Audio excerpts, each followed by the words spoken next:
Order! I call Secretary of State Matt Hancock to make a statement. Matt Hancock! Mr. Speaker, with permission, I'd like to make a statement on coronavirus. This deadly virus continues to advance across the world. The World Health Organization has confirmed that the number of new cases in Europe is now higher than during the peak in March.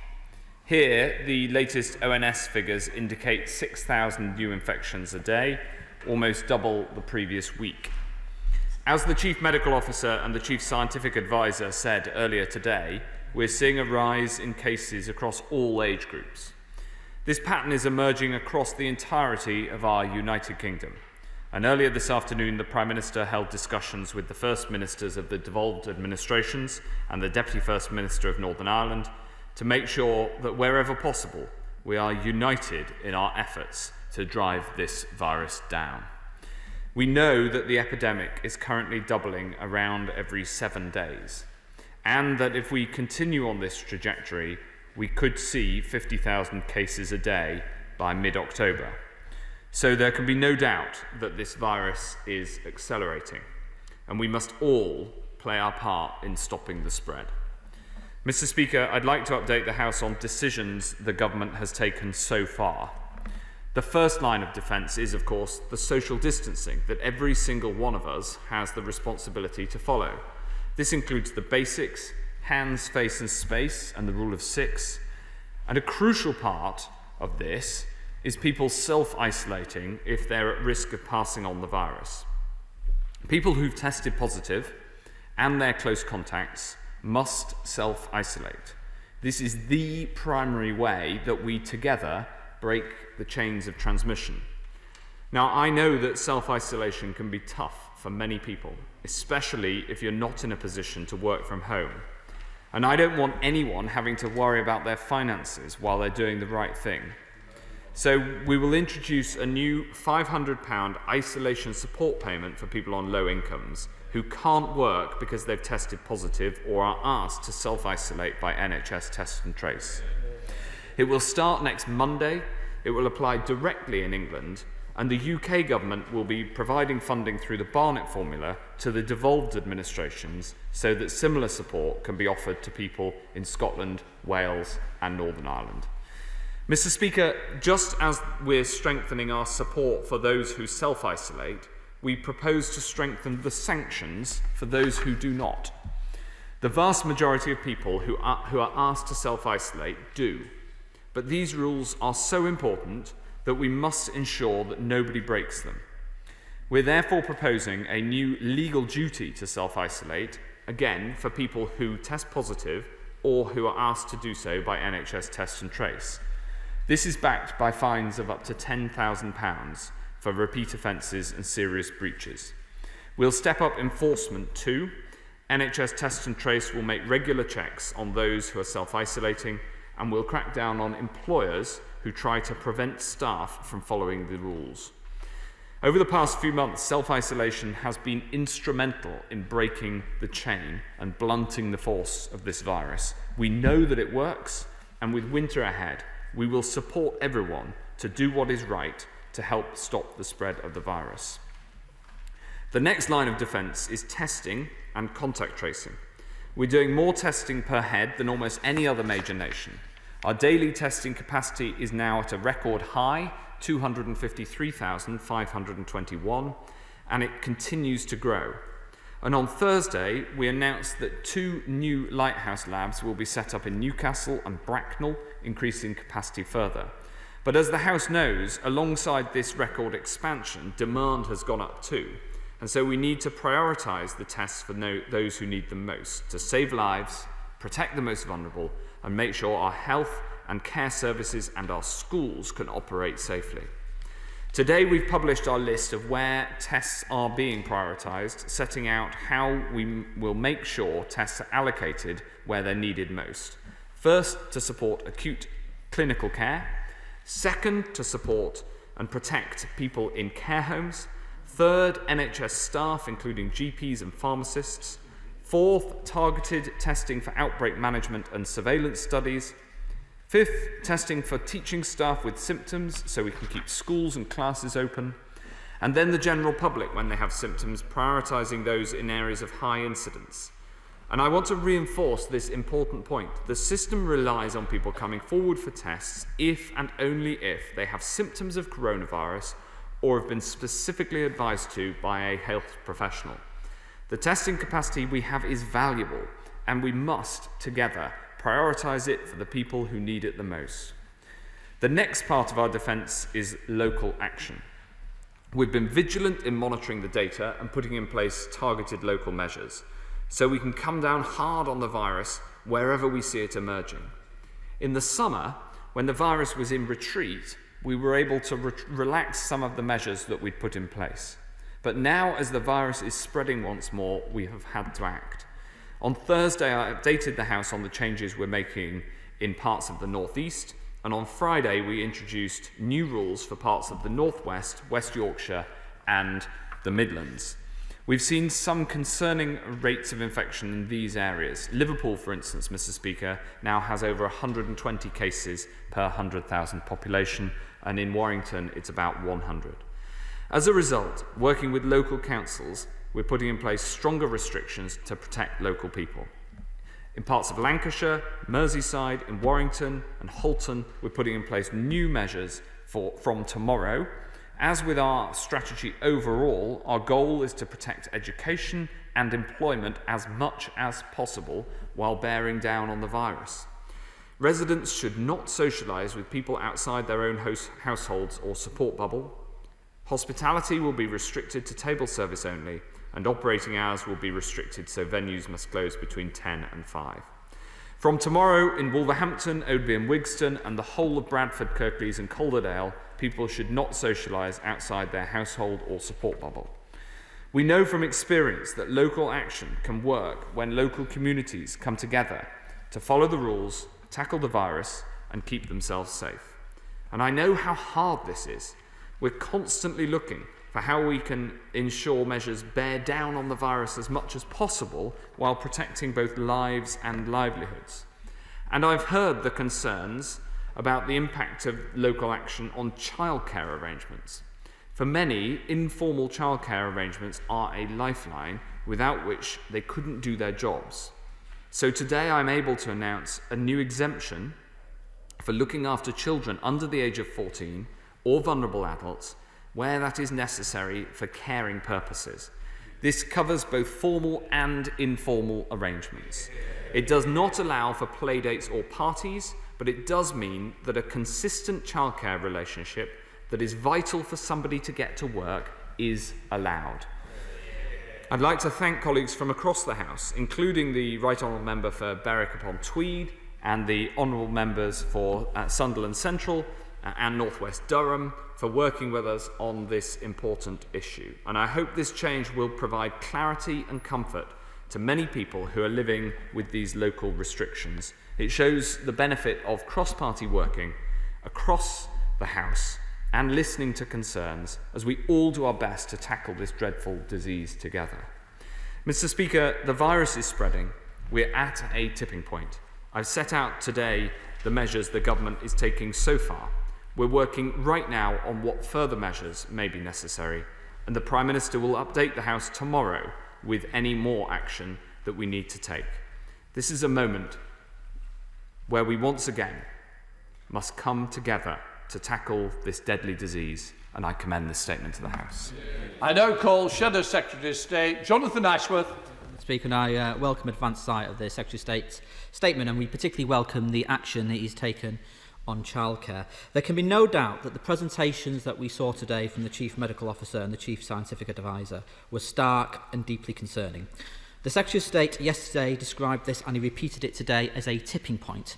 I agree we are at a perilous moment. The exponential growth in the virus cannot be ignored. This virus takes lives and it leaves many with long-term debilitating conditions. Every reasonable action must be taken to save lives, minimise harm and keep our children in school. That means a suppression strategy to drive infections down. So will he reject those siren voices who are telling him that the virus has lost potency, or that we should let it rip through the herd while the vulnerable shield? We support the local restrictions that he has had to impose, including in Chorley, Mr. Speaker, and we understand why he's made that decision. Neither he nor I came into politics to place upon individuals a heavy burden of curtailments on our freedoms. And while I, as the official opposition, would always welcome greater parliamentary scrutiny of these restrictions, we will continue to work constructively on a cross-party basis where restrictions are necessary to arrest the spread of this virus. But can I also say to him, ever so politely of course, that the tone of his remarks yesterday rather gave the impression he was blaming people for breaking the rules and allowing the virus to grow. But the reality is that people have done everything they were asked to do. They've missed birthday celebrations, missed weddings, missed funerals. They've sent their children back to school, quite rightly. They've gone back to work. They've done what they were asked to do. In return, ministers were supposed to fix, test, trace and isolate, so we could, in the words of his own government advert, get back to the things we love. Now, before the summer, the government commissioned the Academy of Medical Scientists a scenario plan. They modelled that the R value could rise to 1.7 in September. That's what Imperial currently estimate it to be. And they recommended significantly expanding the capacity of test, trace and isolate programme to cope with increasing demands over the winter. So ministers were warned. But Pillar 1 and Pillar 2 testing capacity did not increase significantly over the summer. In recent weeks, only half of all tests have been received in less than 24 hours. He's repeated his point about asymptomatic people asking for tests. Can he publish the Pillar 2 data which breaks down how many are symptomatic and how many were asymptomatic in asking for those tests? Many parents report going to walk-in centres with their sick children when themselves had no symptoms and being given a test. Was that a national policy, and has that national policy been abandoned? We welcome the recognition that people need financial support to isolate. We've been saying that for months. But as I understand it, it's only available to those low-paid workers who are also on benefits and not all low-paid workers. So will he consider expanding the eligibility criteria? We've always said that when testing breaks down, tracing breaks down and the virus gets out of control. And we are now facing a second wave of infection. We don't want, Mr. Speaker, a second wave of ministerial mistakes. All of us want to avoid a further national lockdown. Lockdowns or circuit breaks extract a heavy social and economic price, especially on the poorest and more vulnerable. But controlling the virus and protecting the economy are linked objectives, not in conflict with one another. So I understand he'll tell us we have to anticipate the Prime Minister's statement, but can he confirm that he will use a lockdown if we have one, that he'll use the time wisely, that he'll expand NHS lab capacity, that he'll put public health teams in the lead on contact tracing, that he'll quickly assess the university pilots on saliva testing, that he'll validate PCR pool testing so when those lockdown restrictions are lifted, we can contain the virus for the future. I welcome what he said about prioritising NHS staff, care workers and teachers today, but can he clarify why he has issued guidance to hospital trusts, placing restrictions on the numbers of tests they can carry out? And how will he protect care homes? According to reports today, many care homes have had to wait over 2 weeks for their test results, and data from Public Health England shows that over 200 care homes have had an outbreak of COVID in the last two weeks. And will he ensure that no one is discharged into care homes without a COVID test? Given where the virus is, what support will he, or what is his advice to the shielding community, and what protections is he putting in place for those from Black, Asian and minority ethnic communities, given that we know there's a disproportionate number from those communities in ICU today? None of us want to see another lockdown or circuit break, but we of course understand if one becomes necessary. But test, trace and isolate should have been fixed. That failure has left us vulnerable and exposed. Now we must act with speed to save lives and minimise harm. Secretary of State. Thank you very much, Mr. Speaker, and I'm grateful to the honourable gentleman opposite for the constructive approach in which he's approaching these difficult times. He and I agree that the strategy to suppress the virus whilst protecting the economy and education is the right one. And I think that in so doing, it is important to act fast so as not to have to act bigger later. I also agree with him that no one in this House came into office to have to put in place restrictions like these. And he asked about the importance of people following the rules. The truth is, it is vital that all people follow the rules that we put in place. The vast majority have throughout, but critically, enough have not followed them that we need to make them mandatory in many cases rather than relying on people's civic duty. That is the fundamental judgment behind making self-isolation mandatory, as I have announced in the statement today. He asked about testing. Of course, we have that record testing capacity right now. A record 233,000 tests were done out of that capacity on Friday, and that lab capacity will continue to grow. He also asked about the NHS testing capacity, and that will continue to grow also. In fact, I had a meeting with Simon Stevens, the head of NHS England, on that earlier today. He asked about pool testing and using pool testing and saliva testing. These are just two of the many new testing capabilities that we're bringing to bear. And he also asked to ensure that there would be no admissions to social care, to care homes, without a test. That is our policy, not just no discharges from hospital, but no admission from anywhere into care homes without a test. And that was reiterated in the social care winter plan that we set out on Friday. But I suppose at the heart of the response of the official opposition and my response to him is that we are united in wanting to tackle this virus and in sending the message to everyone across this country that it is critical to follow the rules and for everybody to play their part in making sure that we can suppress this virus whilst protecting as much as possible the things that we love. Like Committee, Jeremy Hunt. Thank you, Mr. Speaker. I support the measures outlined by the Health Secretary, which are regretfully both necessary and proportionate. Last week on World Patient Safety Day, the WHO announced a charter for health worker protection, which asks all WHO member states to commit not just to adequate supplies of PPE and mental health support, but also to make sure there is zero tolerance of violence against health workers. Will he commit the government to sign up to this charter so that as we go into a second wave, all our brave frontline workers know that this government and this House stands foursquare behind them? Yes, I will happily sign up to the proposals that my right honourable friend has set out.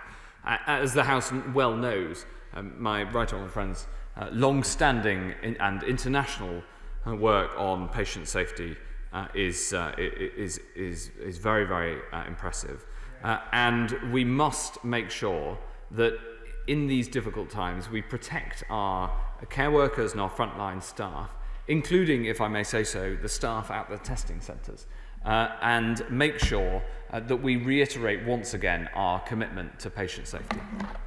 Coming back, SNP spokesperson Dr Philippa Whitford. Thank you very much, Mr. Speaker. As the Chief Medical and Chief Scientific Officer said this morning, the UK is in danger of losing control, as we have seen in many countries in Europe. And as the Secretary of State has said, we could be facing 50,000 new cases a day by mid-October, which would lead to about 200 deaths a day by mid-November. And no one should be in any mistake to think that the virus has changed, and it will not kill people if we get back to where we were in April. I agree utterly with the Secretary of State that we need to take action now, and that action is personal. Every single person has responsibility to stick to the rules, to wear a face covering, to wash their hands, and to keep their distance. And I would remind members in this House, because I've been watching it from outside, that that is not always what is on show in this chamber. And we all have a responsibility to set an example. And that responsibility extends to self-isolating. Whether we have symptoms, whether we are proven, whether we are a contact, or whether we have returned from a high-risk country. If we are meant to be isolating, we need to do it. And I really welcome that the government is finally putting in place this financial support for people on low incomes who might be tempted not to isolate because they simply don't have any other opportunities to feed their family. However, it is critical that we have a fast and responsive test and trace system. And therefore, I have a couple of questions for the Secretary of State. In recent weeks, he has talked about aiming to have 500,000 tests a day by the end of October. So with the surge we are facing, does he envisage being able to accelerate that and bring it forward? And secondly, on the 8th and 15th of September, he committed to me that he would be increasing funding to expand NHS testing. But as we heard from the Shadow Secretary, NHS trusts in England have been told that funding is capped and they are not to expand COVID testing. Surely this is resource that we want to use and make available. Thank you very much, Mr. Speaker. Well, I wholeheartedly agree with the Honourable Lady's comments about the need for action across the UK. And we've seen in Scotland, as in England and Wales and Northern Ireland, that the number of cases sadly has risen sharply. And I welcome her physically back to the chamber in demonstrating this unity of purpose across the four nations of the UK. If we can bring forward the goal of 500,000 tests per day from the end of October, then of course we will, and we're pushing that as hard as we can. We are on track to meet that commitment. As she says, that is across the UK, so that does include the tests that are done by the Scottish NHS, and I know that there have been conversations between the NHS in Scotland and in England to work on making that happen. And as for NHS testing, yes, we are expanding that, including the funding, and in the funding letter that went out to the NHS for the second half of the financial year, so the covering winter, that includes the commitment to support financially the testing that's done in the NHS in England. We now come to Chris Cradley. Mr. Speaker, and can I welcome the measures my right honourable friends announced today. He seems to be getting the balance absolutely right, and I praise him for the job he's doing. But we do have to remember, Mr. Speaker, that there are huge regional variations in the impact of the virus at the moment. Many parts of the country have much lower infection rates. Given the huge consequences of this virus for people in our communities on their mental health, particularly the younger generation who are paying a very heavy price, can I say to him that given those regional variations and in the full knowledge of all the pressures that he is facing, I do not believe the case for further national measures has yet been made.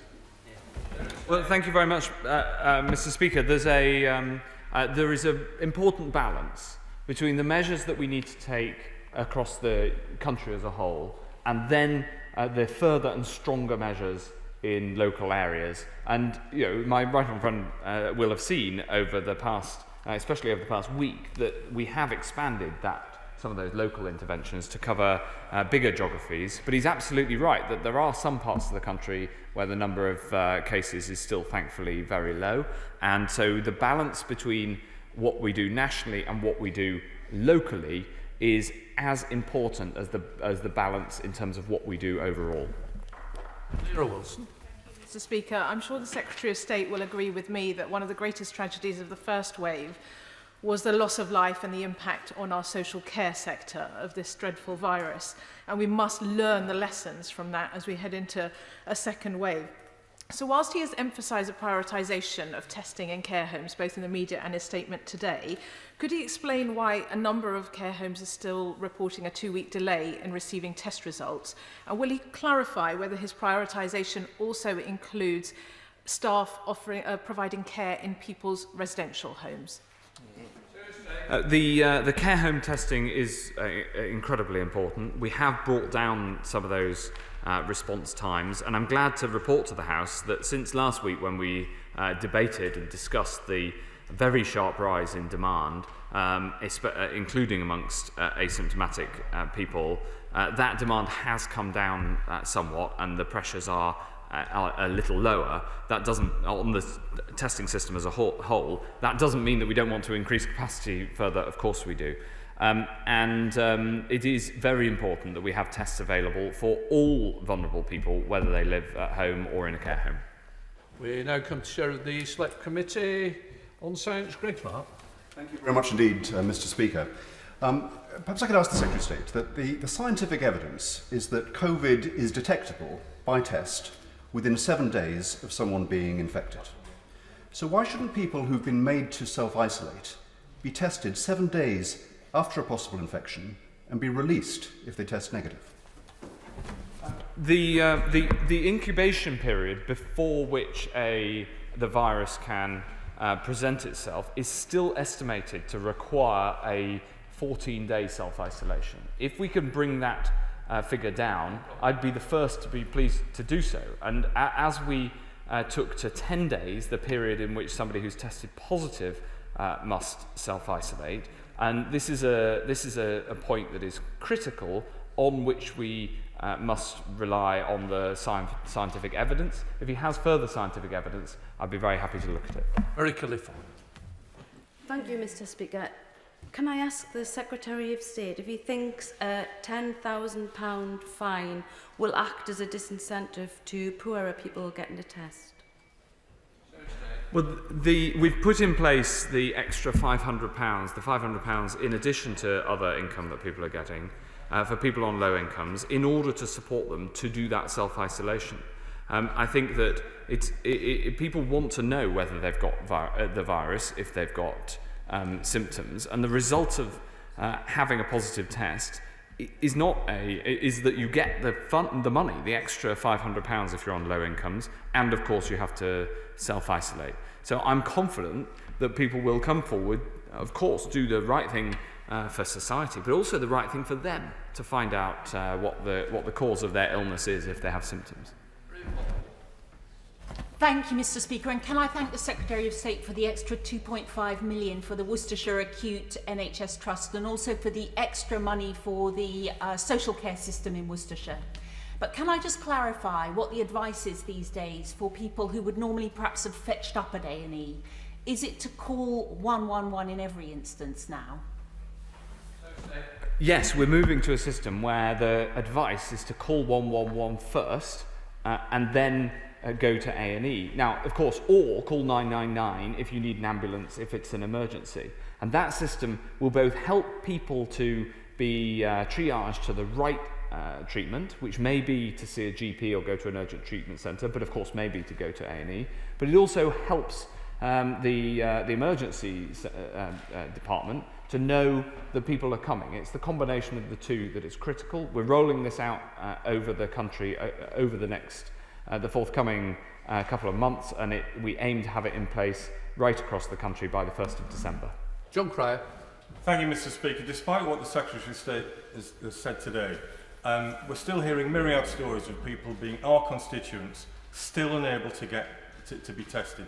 The worst story I've heard is a constituent who was told to travel 600 miles to Aberdeen to get a test. Now, why is that the case when we're constantly told by ministers that there's no problem? Nobody's addressed the problems and the challenges that we've got in the testing system more than me. What we need to do is resolve those problems, as we have, in the very large part, resolved the problem of people being sent long distances. I'd love to know the example that he cites, because I am told that problem in the system was fixed last week, and if there's a more recent example, then I want to know about it. Simon Fell. Thank you, Mr. Speaker.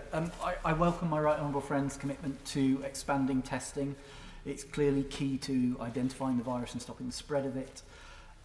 I'd point him to an article in the Times today about private businesses expanding testing capacity. BAE in my constituency is testing almost 6,000 employees on a weekly basis. They're keen to expand that into the community. I know my right honourable friend has already started engaging on this issue, but I'd urge him to do everything he can to cut through any red tape there, to expand this as quickly as possible and use every tool at our disposal. Of course we support businesses and others who want to get tests outside of the NHS test and trace system. And we published a paper last week on how they can go about doing that, and we encourage businesses to do that for their employees. The critical thing is that if people test positive, that data must flow, and by law, because by law that must flow to Public Health England, so that we can then do the contact tracing that's necessary and so that we can enforce the isolation that's going to be mandatory from next Monday. But we strongly support this sort of action, whether it's from employers or indeed Cambridge University, who are proposing to do this for their students. Johnson. Thank you, Mr. Speaker. Liverpool incidence rates have increased very quickly and are now on the precipice of a local lockdown. There's been an increase of 247 cases on the previous week, and the latest weekly rate in Liverpool is now 120 per 100,000, as already mentioned by the Secretary of State. What additional resources does the Secretary of State plan to provide to Liverpool and other local authorities to assist them with dealing with further localised outbreaks? The Honourable Lady Russ asks a very important question. We're putting more testing into Liverpool, even notwithstanding the challenges in testing capacity, because it's exactly the sort of place where we need to put that testing. And of course, we're bringing in the support for everybody who's on low incomes, who has to self-isolate, the £500, whether you've tested positive yourself or whether you're a contact of somebody who's tested positive, who's been contacted through NHS Test and Trace. But I support the Honourable Lady in her work to explain to, as the local representative to her constituents in Liverpool Riverside about how important it is to follow these rules. Sam Clark. Thank you, Mr. Speaker. The whole country will recognise the unenviable choices facing the government at this time. Whatever further measures are in contemplation for the days ahead, can I issue a plea for proportionality? And would he agree with me that human beings in a free society must have a right to some social contact as they go about their daily lives, even at this difficult time? Yeah. I agree with that 100%. For those who live alone during lockdown, we put in place the support bubbles for single households precisely for this reason. You know, I remember having a Zoom with a whole load of people, and somebody on it said, I haven't seen anybody for 4 months in person. And I thought, this is, you know, that can't be good, it can't be right. So we have put in place support bubbles for single households for that purpose. And of course we bear these impacts in mind when we take the decisions that we do. Let's head to the member for Huddersfield, Barry Sherman. Barry Sherman.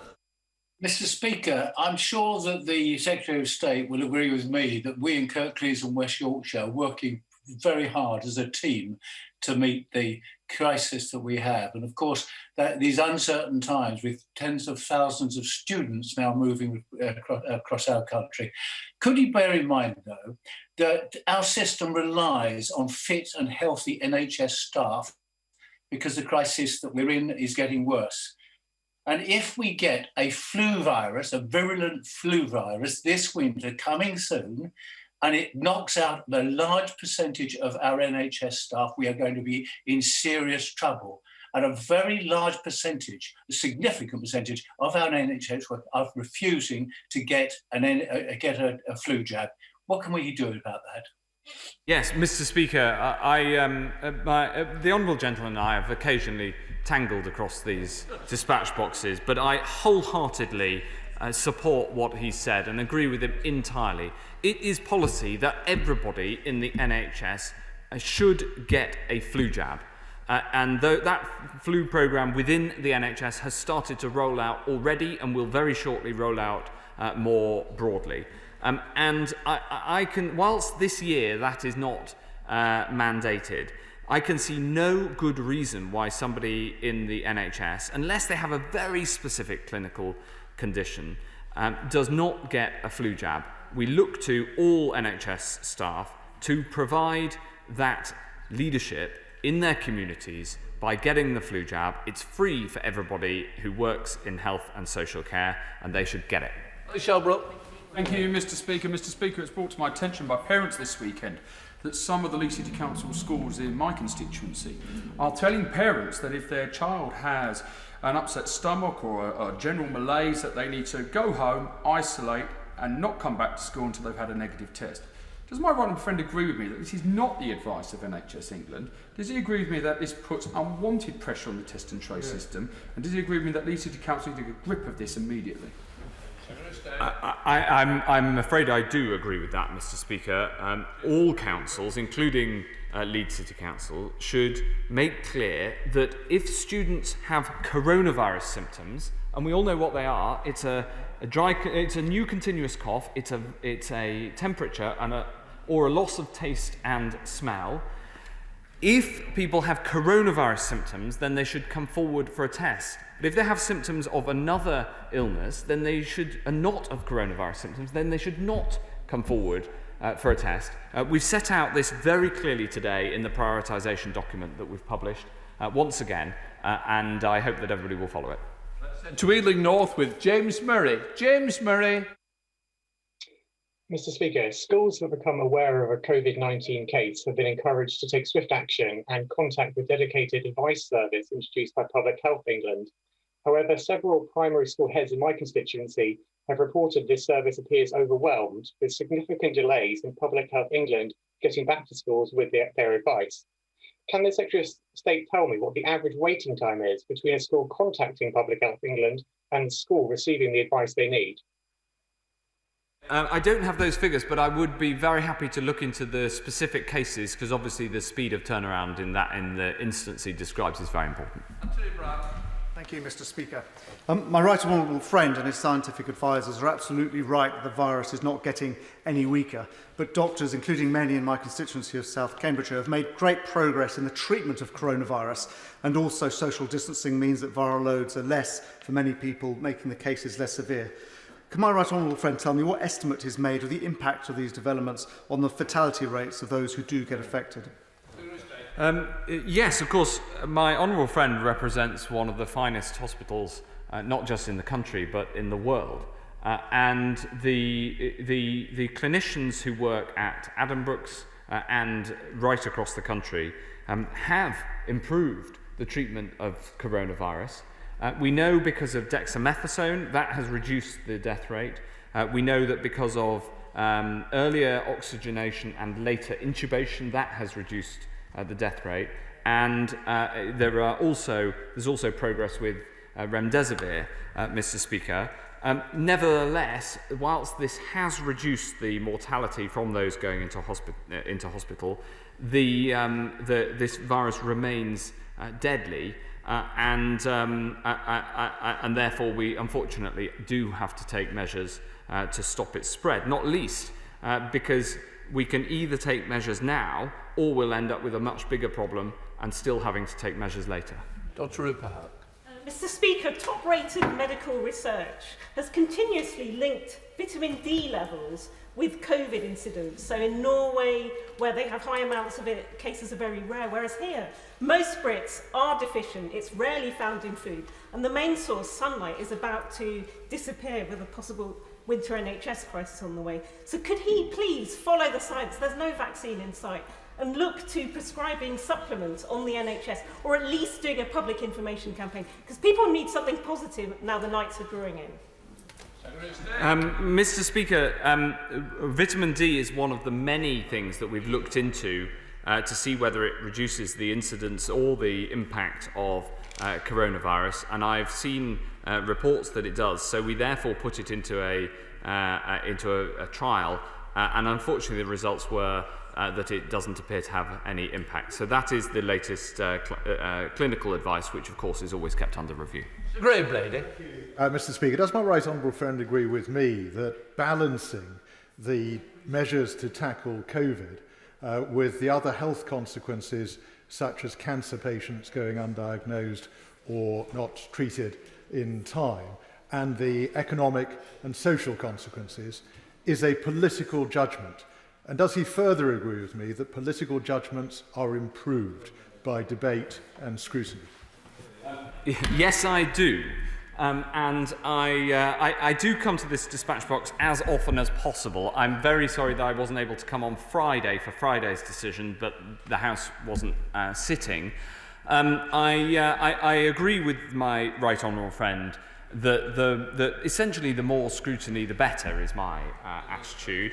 I'm very happy to continue to work with him and you, Mr. Speaker, to ensure that that scrutiny can be done at the speed that sometimes these decisions have to be have to be made. I would finally, on the substantive point that he raises, of course, minimising the impact on the economy and education is critical. There are impacts on the NHS of COVID cases going up, not just, of course, the need to try to minimise the negative impact of on restricting other treatments like cancer that happened in the first peak, but also the problem that high levels of COVID cases means that it's harder for the NHS to operate. So within the NHS, a higher number of cases itself has an impact on the care available for all of the other conditions that we need to treat. But I look forward to working with you to make sure we have continued scrutiny. So do I, if that happens. Can I now go to Stella Creasy in Walthamstow? Stella Creasy. Thank you, Mr. Speaker, and I'm delighted to have just heard the Secretary of State's previous answer, because in a former lifetime, he and I both served on the Public Accounts Committee. So I know he will understand that every taxpayer living in a community facing a lockdown or unable to get a test deserves a straight answer as to whether his department has imposed a financial penalty or withheld payment for the many voided tests undertaken by Randox. Will he give an answer to that question today? Mr. Speaker, Randox deliver a very significant number of tests every single day, a growing number. In fact, they're currently outperforming the allocation that we've asked them to deliver, and I pay tribute to every single person who works at Randox for the work that they have done and the part that they have played in keeping people safe. Because everybody who gets a Randox test result, just like every other test result, has more information with which they can keep themselves safe, and we have more information with which we can try to keep the whole of society safe. Andrew Percy. Speaker, can I thank the Secretary of State for his department's allocation to Scunthorpe Hospital last week, and also wish him well with the ongoing work for some extra funding for Gould Hospital. On the issue of tests for schools, the feedback I've had from schools in my constituency so far has been very positive about the 10 tests that they've been issued with. Can he continue to seek to grow that number and look particularly at a lot of the rural schools where getting access to a test is particularly difficult due to transport issues? Yes, giving 10 tests to all schools across the country has proved, the feedback I've had is that that's proved very popular. I'm very glad to hear that's true in his part of the world as well. Of course, we'll continue that with the right level of tests being sent out to the right types of schools in the right places. And I'll make sure that we take into account rurality as one of those factors. Tonia Antoniazzi in the Gower. Tonia. Thank you, Mr. Speaker. On Friday afternoon, the Department for Work and Pensions informed job centre staff that from today they have to reintroduce face-to-face 10-minute work search interviews with customers. So, Secretary of State, in light of the rising number of cases and with everyone meant to be playing their part, is this really a sensible approach to be taken?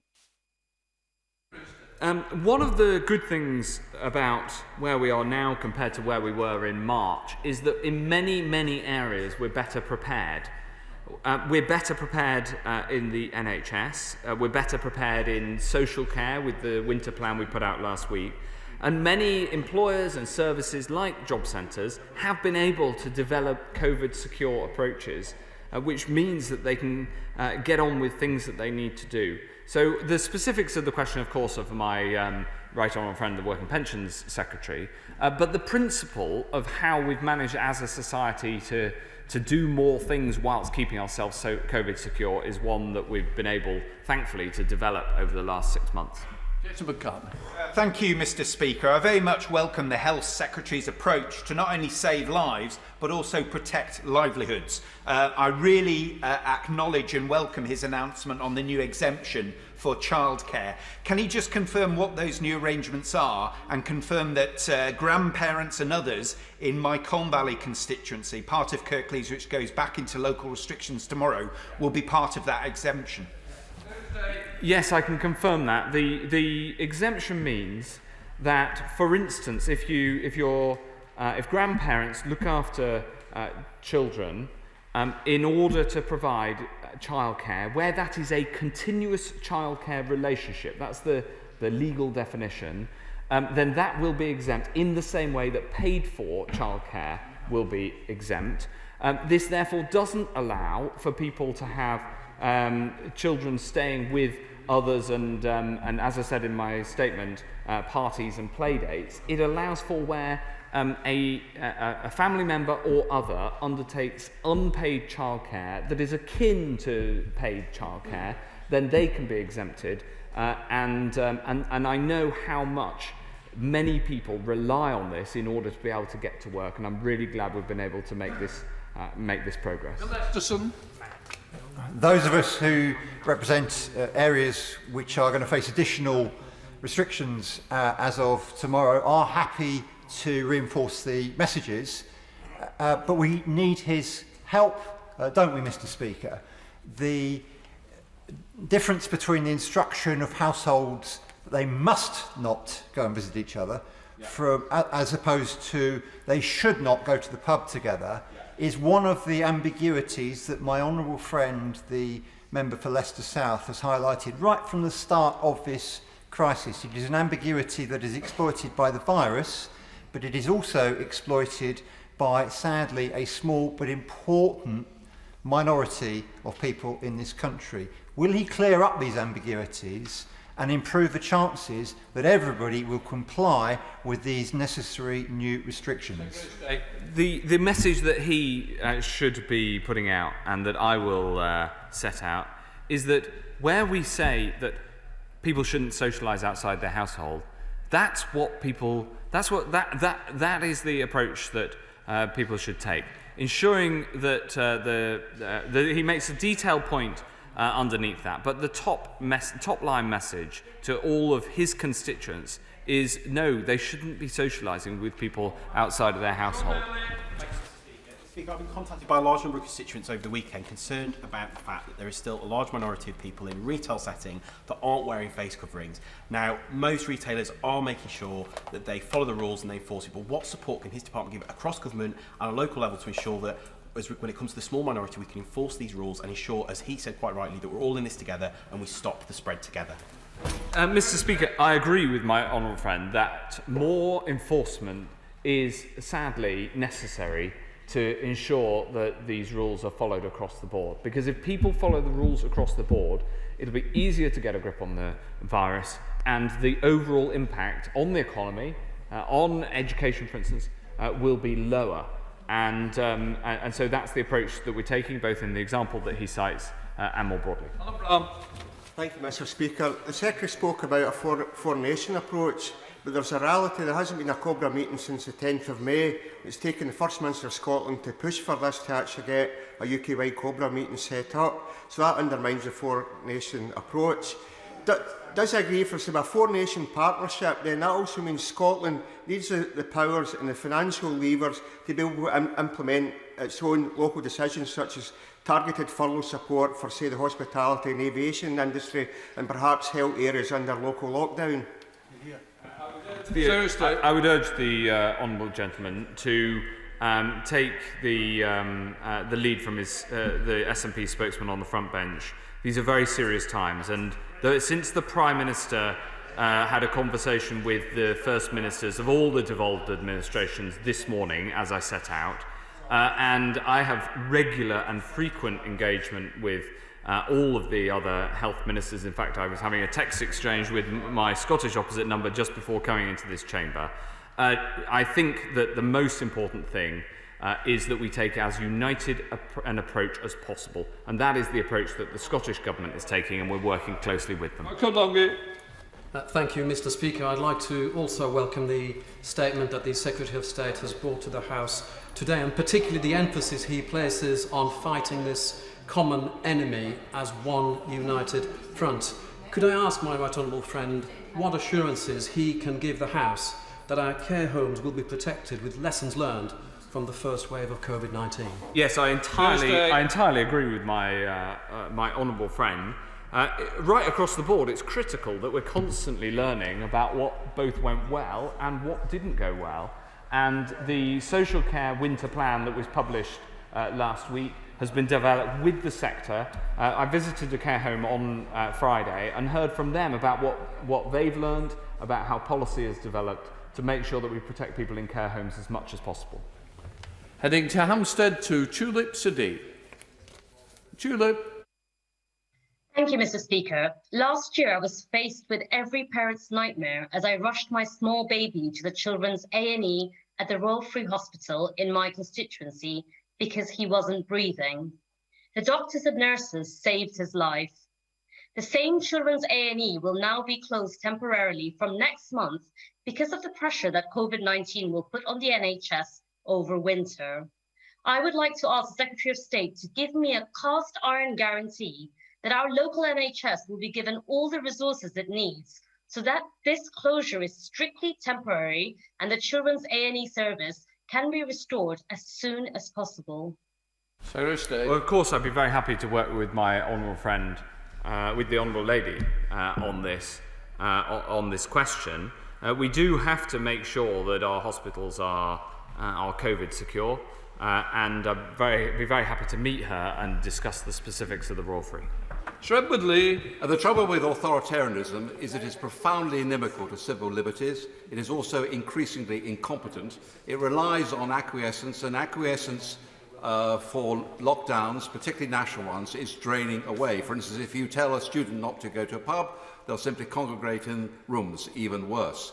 If the Secretary of State doesn't listen to me, will he at least listen to Professor Mark Woodhouse, Professor of Infectious Diseases, writing in the Sunday Telegraph, where he writes, "It is profoundly disappointing that 6 months into this lockdown, having rejected every alternative proposal, we keep coming back to lockdowns." And he suggests, and this, I'm trying to be constructive, he suggests that we rely on encouraging people to look after themselves, protect the vulnerable, and take responsibility for their own lives. That is the Conservative way. Secretary of State. Mr. Speaker, as a Conservative, I believe in as much freedom as possible, consistent with not harming others. And one of the sad things about this virus is because of asymptomatic transmission, if you get ill and if you put yourself at risk of catching coronavirus, you're not only putting yourself at risk, you're putting others at risk as well. And so that is the Conservative principle behind protecting the health of the nation in the face of this pandemic. Heading up to Rochdale to visit Tony Lloyd. Tony Lloyd. Thank you, Mr. Speaker. The Secretary of State will accept that a near 1 week turnaround for tests for people working in our care homes is not looking after our elderly. But can he be precise?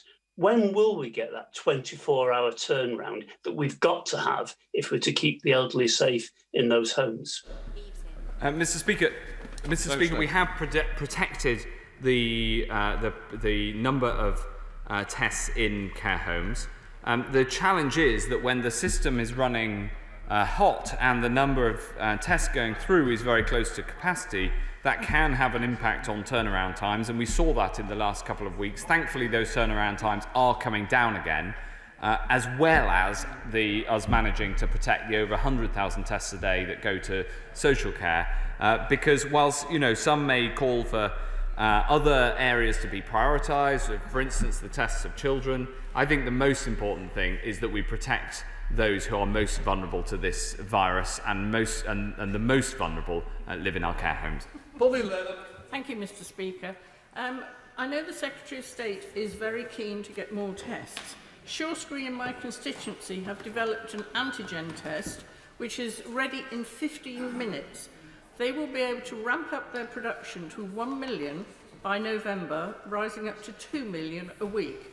Would my right honourable friend please look at their tests and make use of this expertise? But also, could I remind the Secretary of State, I think he'll be going into a COBRA meeting tomorrow, could he explain to the Prime Minister that we actually live in a democracy, not a dictatorship, and we would like a debate in this House on...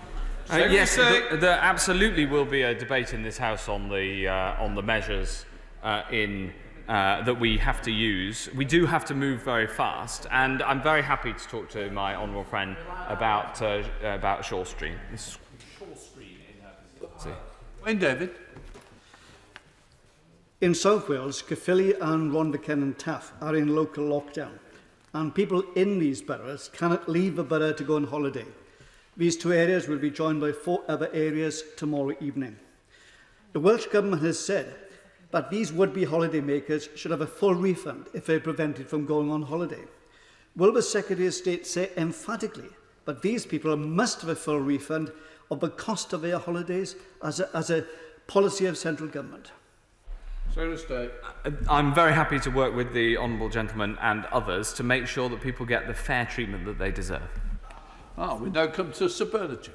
Thank you, Mr. Speaker. At a time when we know that we haven't yet got the world-beating tracking and trace system and we haven't got enough tests because of logistical problems, why is the government excluding senior military commanders from the key decision-making that would enable them to bring to bear their logistical capabilities? On the contrary, Mr. Speaker, we have military support who've been absolutely brilliant in expanding the testing system, test and trace, and indeed they're engaged in the development of our vaccine rollout plans. And I think that the work that's been done by senior military personnel is absolutely first-rate. 33 unobtainable, so we'll go straight to 34 with Duncan Baker. Thank you, Mr. Speaker. My constituency of North Norfolk and widely in Norfolk has seen some of the lowest infection rates in the entire country, and that is thanks to the dedication and the sacrifice that many people have made in my area. Can the Secretary of State assure me that any further major national restrictions will absolutely reflect the low levels of infections in constituencies like mine? Well, my honourable friend makes an important point. He actually represents, Mr. Speaker, Mr. Deputy Speaker, the oldest constituency in the country, and so this is an important matter for him and his constituents. And it comes back to this central point that the balance between the measures that we take nationally and the measures that we take locally, according to local rates of infection, is a critical balance to get right. Liz Twist. Thank you, Mr. Deputy Speaker. And there will be a number of relieved parents in my constituency due to the change in informal childcare. But speaking to both primary and secondary head teachers across Gateshead, it's clear that their difficulty in obtaining tests and more particularly in obtaining results very quickly is causing real disruption for schools and not allowing them to take the swift action to stop onward transmission. I note that listing for teachers, as mentioned in his statement, but can the Secretary of State do more to ensure that tests are available for teaching staff and results are available much more quickly?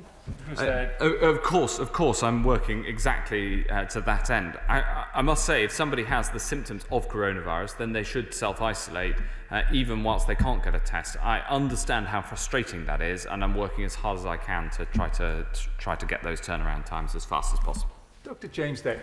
Thank you, Mr. Deputy Speaker. The self-isolation support payment of £500 comes into place next Monday for those on lower incomes who can't work from home and stand to lose income. Of course, it's being distributed through local councils in England. With local government being a devolved matter, will my right honourable friend explain whether he's been able to have conversations with Welsh Government about replicating the policy in Wales? Yes, the UK government will be providing the funding for devolved administrations to be able to put similar support in place. And I know that my right honourable friend, the Chancellor of the Duchy of Lancaster, spoke to the First Minister of Wales over the weekend to make sure that in Wales people can get that level of support that we're also introducing in England. Neil Hanvey. Thank you, Mr. Deputy Speaker. The Secretary of State is quite right. These are serious times and we require serious answers. Can he answer the following?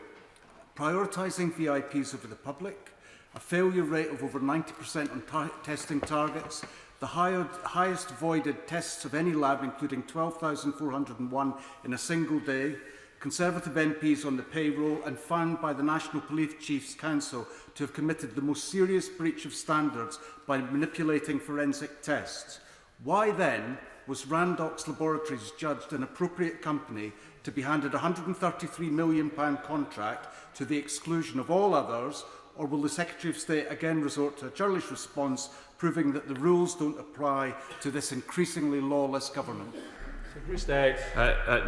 Mr Deputy Speaker, I would implore the honourable gentleman to support all of those who are working so hard to deliver the tests that people need. Since every other question on testing, Mr Deputy Speaker, is about can we have more tests, please? And we hear some stories of just how much these tests are needed. And I think we should be there supporting the people who are doing the testing. William Ragg. Thank you, Mr Deputy Speaker. And my right honourable friend has many invidious choices to continue to make. But further to our friend from Altrincham and Sale West, the wider health implications of COVID-19 cannot be underestimated, including delayed cancer diagnosis, missed stroke and heart attack treatment, and cancellation of elective surgery. Will he therefore confirm that the Nightingale hospitals will be brought back online to minimise impacts on wider healthcare?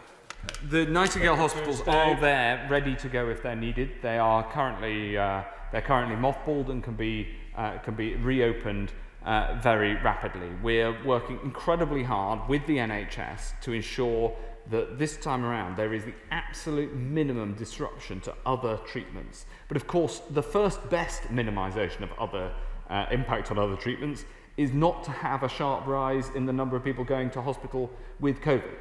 So we will, our plan learns from what happened before. Of course, there is this much more widespread capability for testing, both in the NHS and outside, thanks to the hard work of companies like Randox and others.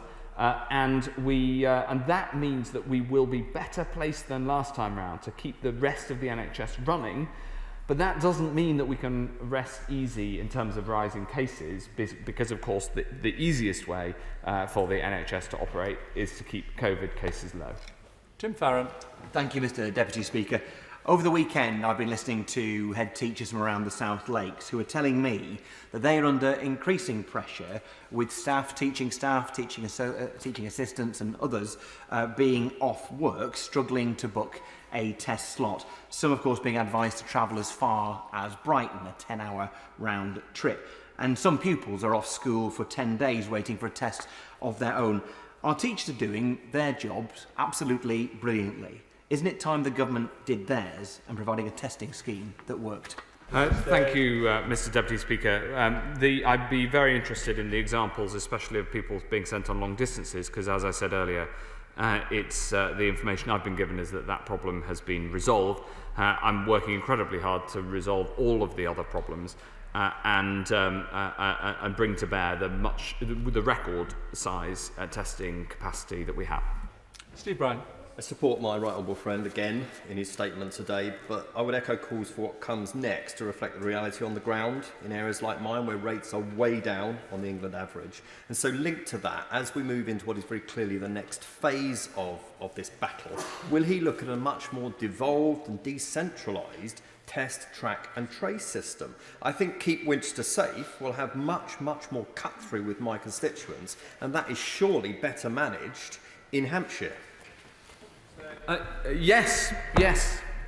You need the scale of the national system, and you need the resonance of the local system and the local knowledge. We're increasingly driving things in that direction. I'd love to talk to my honourable friend, who's incredibly knowledgeable in these matters, to see what more we can do. Finally, Anne-Marie Trevelyan. Thank you, Mr Deputy Speaker. I'd like to thank the Secretary of State for his and his officials' incredible efforts over the last few days to be able to make the statement today that informal childcare will indeed sit alongside formal childcare, and allowing those across the North East and elsewhere where these local restrictions have to be brought in to make sure that those selfless grandparents who, out of the goodness of their heart and the love of their families, ensure that their sons and daughters can go to work, often in low-paid, seasonal and very difficult hours work, and really to thank him for that, but also to say, does he agree with me that it is indeed for all of us to be selfless, not selfish, as we try and get to grips with this second wave? Well, Mr Deputy Speaker, this is a good point on which to end, because my right honourable friend has worked incredibly hard over the last 4 or 5 days to try to ensure that we can find a way to protect the people who use informal childcare without unnecessarily harming others by widening the exemption beyond what is needed. It is important to both control the virus and keep listening to people as to how best to do that. And my right honourable friend has helped enormously. And her final point is the critical one, which is that we all have a role to play and to take very seriously the rise in cases and the rise in hospitalisations that we've seen, and make sure we're all doing our bit to control coronavirus. I'd like to thank the Secretary of State for Health for his statement today. Point of order, Tamarjeet Singh Dizzy. Thank you very much, Mr. Deputy Speaker. In response to the lockdown earlier this year, the government made significant changes to the operations of our railway network, costing not millions, but billions of taxpayer money. And after being put in place for almost a quarter of a century, the government has announced in various new media outlets today that rail franchises are to be ended, to be replaced instead by emergency recovery measures agreements. In line with what seems to be common government practice, at no point, despite being requested on numerous occasions, has the